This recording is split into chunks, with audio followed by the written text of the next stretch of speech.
Make thee an ark of gopher wood. Now that the mystery of the ship's enormous measures, almost twice the measures of those measures we read in Genesis chapter 6 verse 15, has been answered, the mystery is not at 4,500 meters, but in verse 15. And what are those measures in verse 15? And that is the animal space of the ship, and not that of the entire ship. What remains as questions to answer is that of the ship's features, if they being those same features we read in Genesis chapter 6. Genesis chapter 6 KJV verse 14. Make thee an ark of gopher wood. Rooms shalt thou make in the ark, and shalt pitch it within and without with pitch. The characteristics of gopher wood in ancient building construction is that it ensures durability and resistance. Until someone goes up there at the site to do some analysis of what is that wood, satellite images alone cannot reveal what that wood is.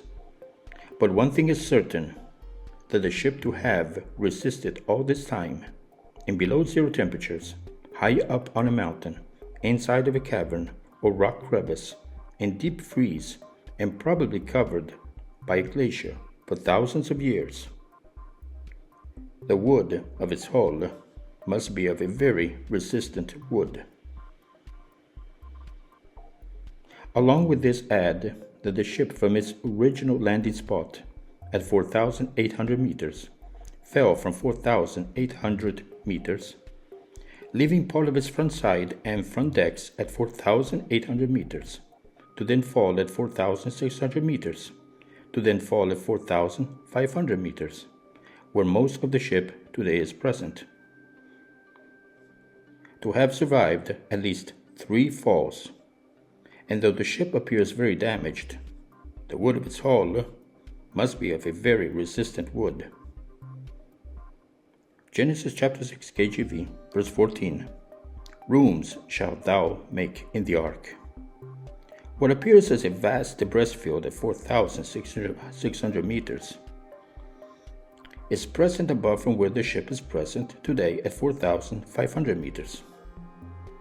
The debris appears to be that of a vast area of the ship's right side hull that split off from the ship when the ship fell from 4,800 meters, sliding down from 4,800 meters, leaving a trail of debris of wood from its hull and room-type structures that came out from the ship from the split of its front side at 4,800 meters, to then fall into this cavern-type area where the fall caused a split of its right side hull and bottom hull, causing this vast debris field of what appears as rooms and buildings that were in the ark. Having come out of the ark from its right side hull and bottom hull. Sometime later, the ship was probably pushed by ice over this cavern's bottom until it fell into this crevice where the ship is present today. Rooms are present and visible under the front side hull and under the decks of this piece of the ship's front side at 4,800 meters, where the ship landed on Mount Ararat. Rooms are visible from openings of the ship's front side and roofs at 4,500 meters. Above the ship, over its roofs, a building is present, containing large rooms, and there is also another building, much smaller, appearing to have rooms. This other area of this building over the ship's roofs has what appears as pillars holding floors, and where there are floors, there are rooms. Genesis chapter 6 KJV verse 14. And shalt pitch it within and without with pitch. The ship is completely coated over its outside hull with a dark type substance. This dark type substance is present even over the buildings and rooms in the debris field at 4,600 meters. the tread of the breast at 4,700 meters, and at the ship's front side hull at 4,800 meters.